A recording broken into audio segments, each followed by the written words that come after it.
The lawyer slid the folder across the table, tapped the top page with one finger, and said the sentence that split my life into a before and after.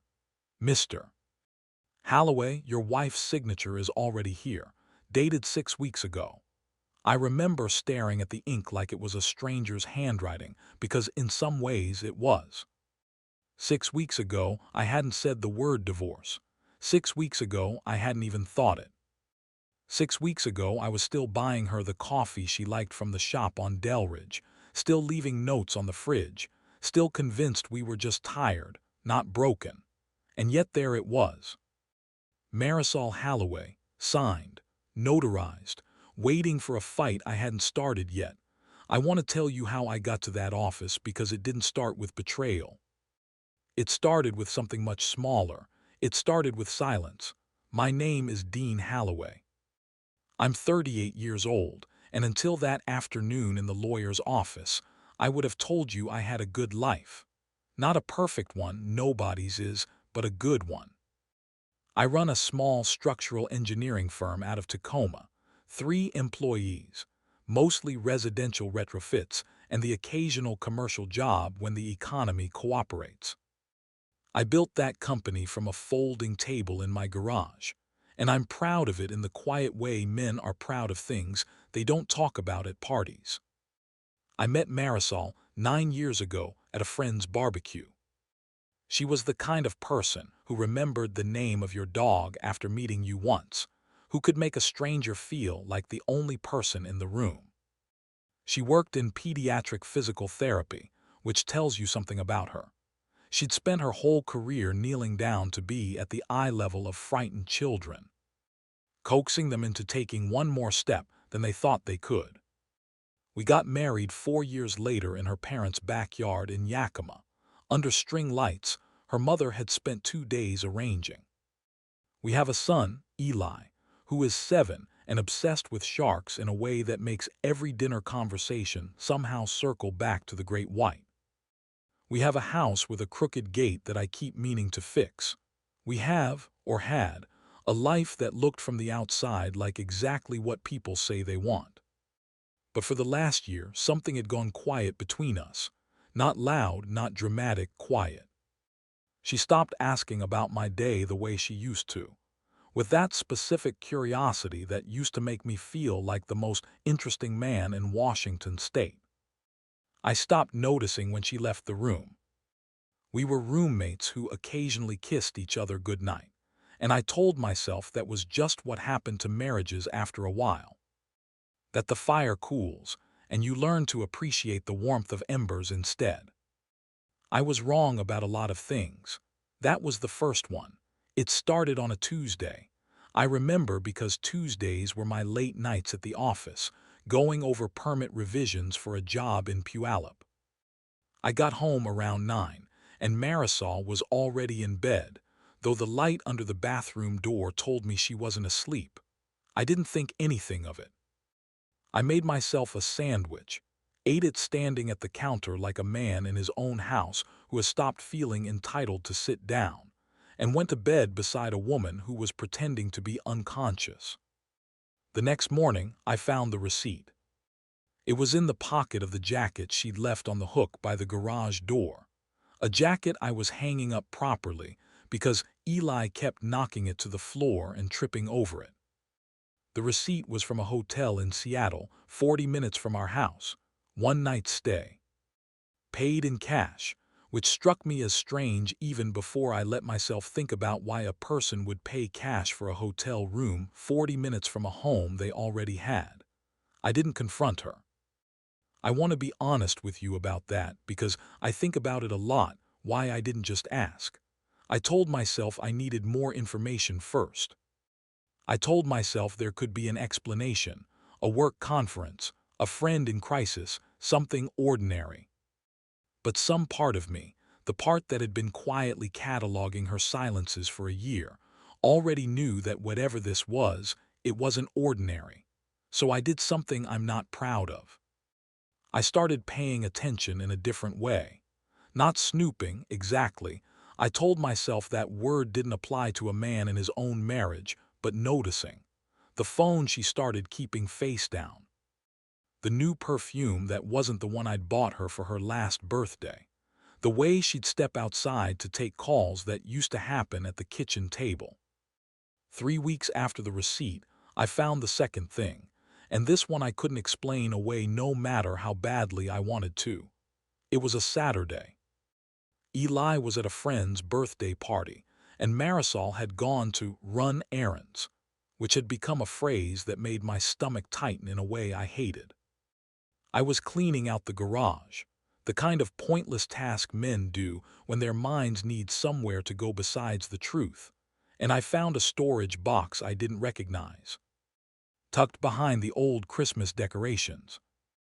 Inside was a stack of mail addressed to her at a P.O. box I'd never heard of. I opened one envelope. I know that was wrong. I've made my peace with having done it because what was inside changed everything that came after, and I don't think I could have survived not knowing. It was a bank statement. An account in her name only, opened 14 months earlier, with a balance that made me sit down on the cold concrete floor of my own garage. $63,000. Money I had no idea existed, moved in small, careful increments from an account we shared, over more than a year, dollar by dollar.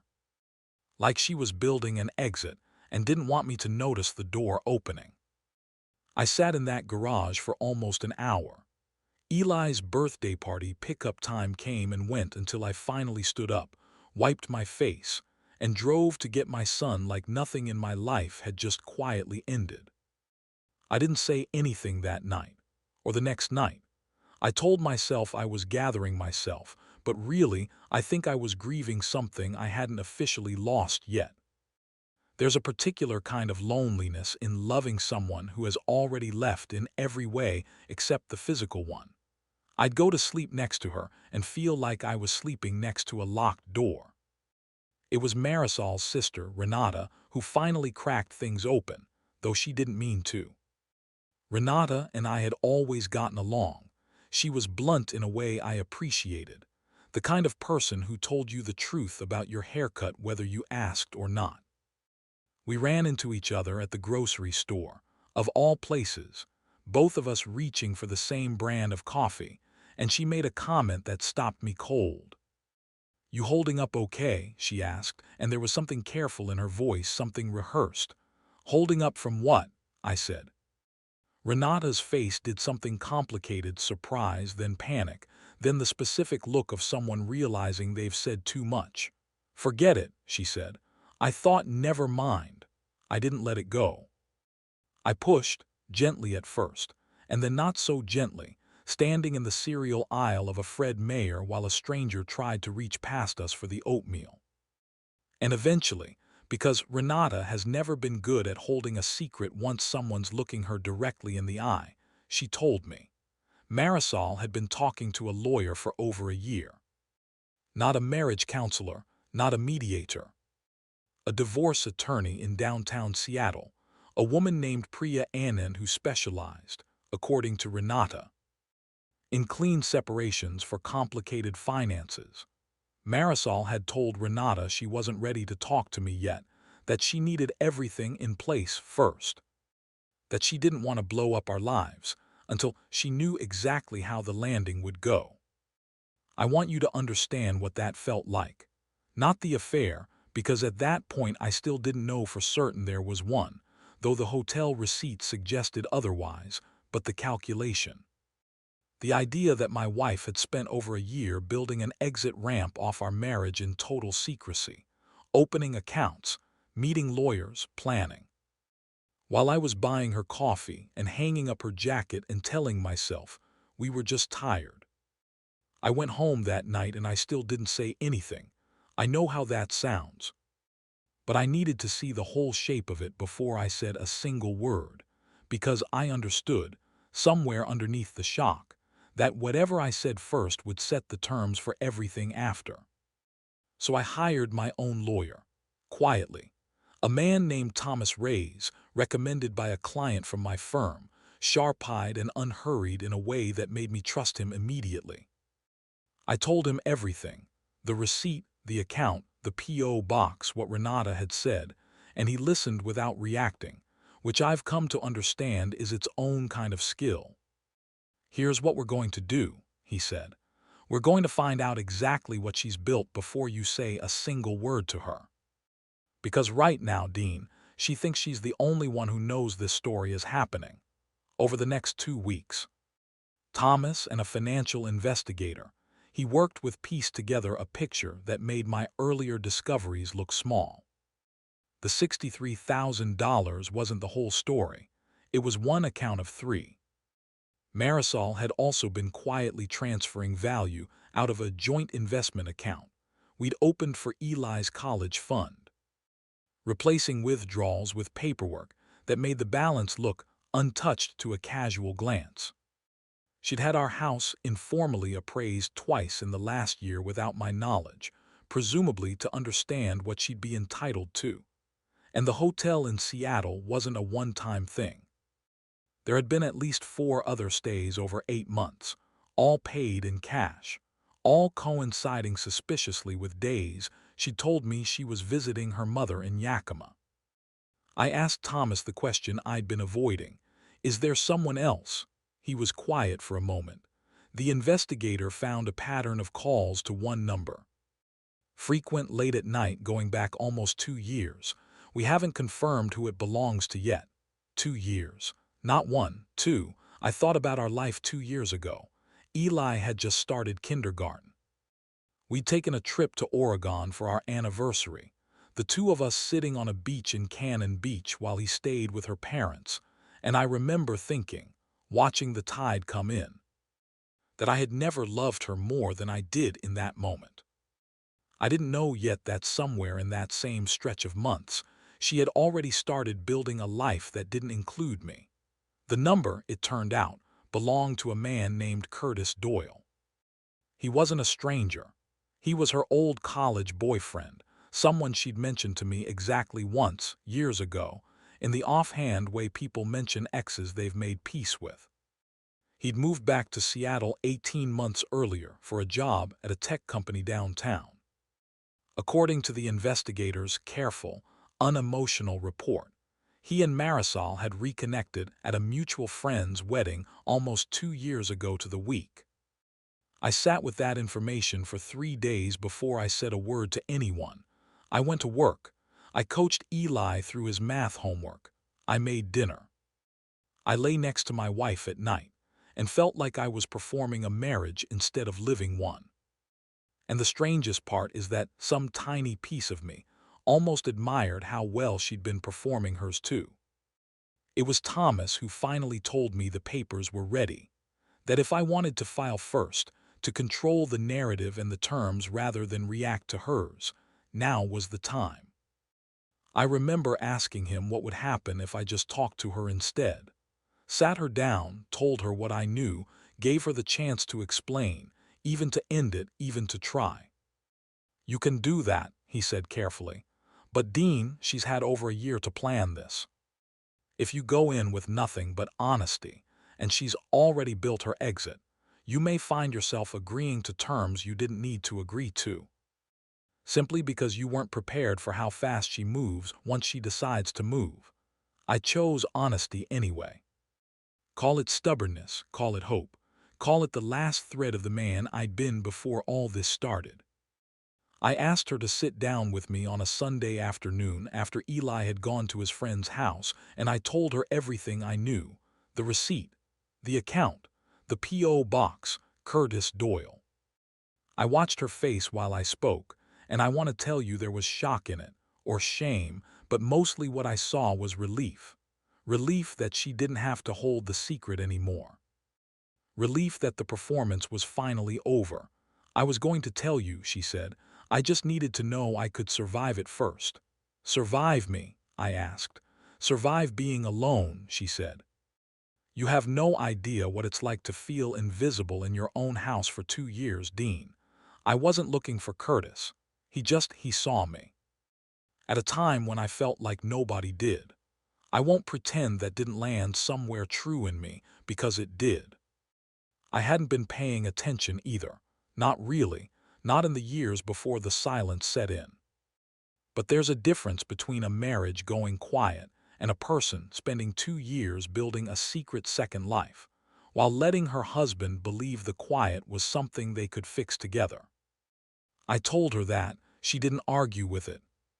What she did tell me that Sunday was that she'd already retained Priya Anand, and that her filing was, in fact, already prepared.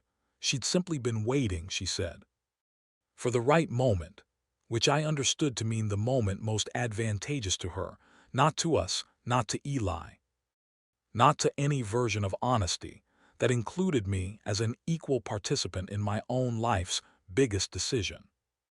That was the moment I told her about Thomas, about the folder that already existed on my side too. Her face changed then, not to anger but to something colder, more calculating, the mask of a woman recalibrating a strategy in real time. "You had me investigated," she said. "You had a whole marriage happening without me," I said. "I just found out about it." The weeks that followed were the hardest of my life, harder even than the discovery itself, because now everything had to be negotiated instead of simply felt. Custody of Eli, the house with the crooked gate I'd never gotten around to fixing, the business I'd built from a folding table, the retirement accounts, the college fund she'd quietly bled dry, the question of whether Curtis Doyle would become a fixture in my son's life, before Eli had even finished processing that his parents weren't going to live together anymore. There was a moment, about 6 weeks into the legal process, that I think about more than almost anything else from that entire year. Eli asked me, out of nowhere, while we were fixing that crooked gate together, because I'd finally gotten around to it, funnily enough. Right around the time I realized I might not live behind it much longer, whether Mom and I still loved each other. "We love you," I told him. "That part never changes, ever." "But not each other?" he asked, with the specific bluntness only a 7-year-old can manage. I didn't lie to him. "Sometimes people's love changes shape," I said. "It doesn't mean it wasn't real. It just means it's not the same shape anymore." He thought about that while he held the gate steady so I could tighten the hinge, and then he said, "Sharks change their teeth their whole life. New ones just come in when the old ones fall out." I laughed for the first time in weeks, because that was exactly the kind of thing my son would say. And exactly the kind of comfort I didn't know I needed. The mediation process dragged through the fall.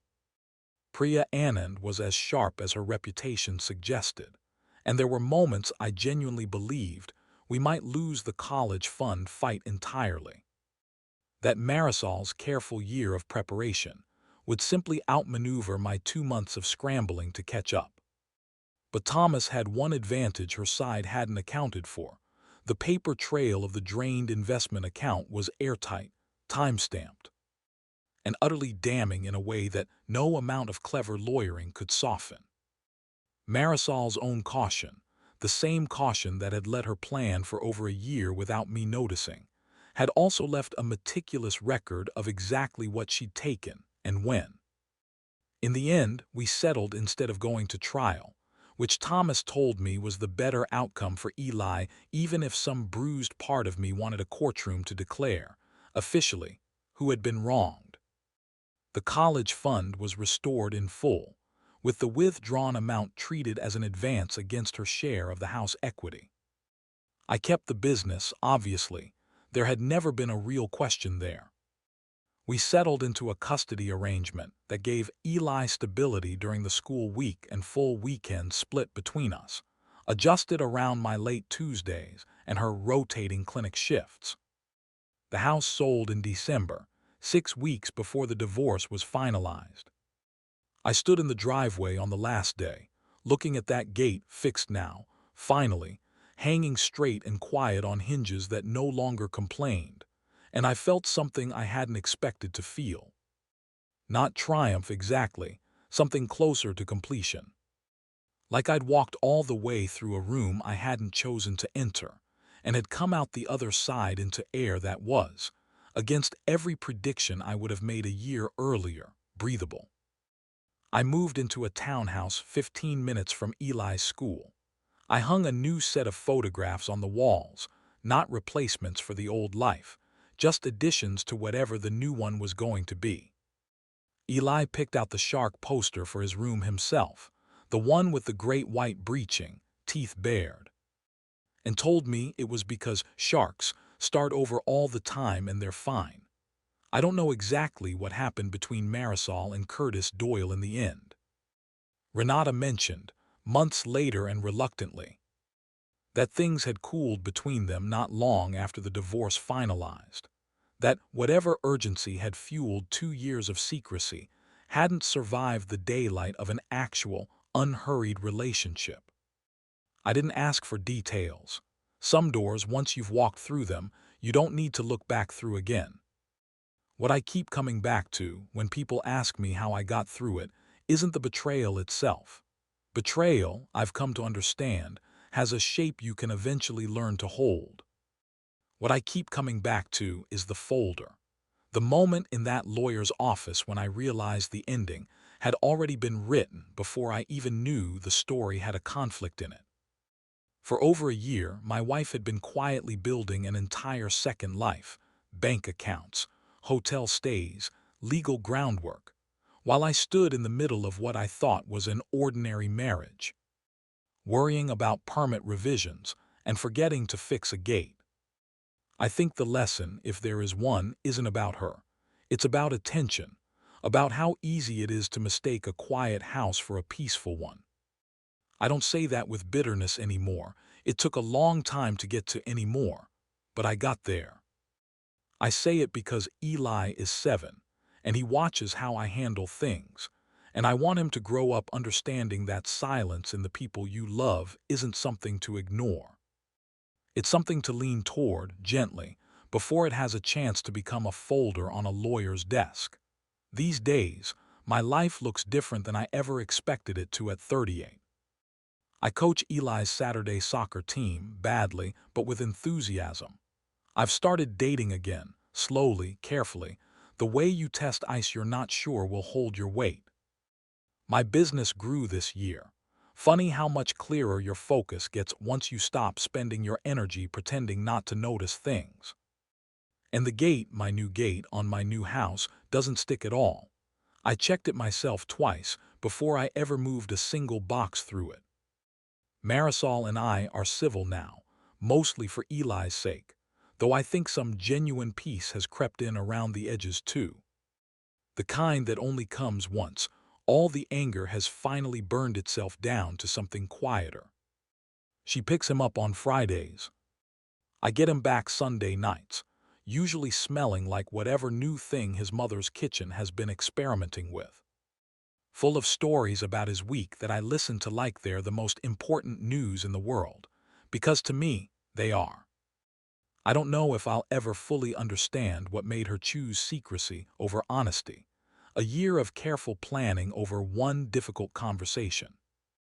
Maybe she was protecting herself from a version of me that might have fought harder, or maybe she genuinely believed silence was kinder than the truth. I've stopped needing the answer to feel finished with the question. Some things you carry not because you're still hurt by them, but because they became part of how you learned to see the world more clearly. The last thing I'll tell you is this. A few months after everything settled, I found myself back in Thomas's office for an unrelated matter, some paperwork for the business. And I saw that same folder-shaped stack of papers sitting on the corner of his desk, waiting for some other client, some other story. I didn't feel the cold drop in my stomach I expected to feel. I just felt grateful that I'd chosen in the end to walk toward the truth instead of away from it, even after everything I found. Grateful that a gate can be fixed. Grateful that new teeth really do come in, sharper and steadier once the old ones finally let go. If you've made it this far, I'd genuinely love to hear your thoughts. Where are you watching from? And if you were in my position, what would you have done? Share your answer in the comments. If you enjoy original relationship dramas, family mysteries, emotional revenge stories, and powerful storytelling.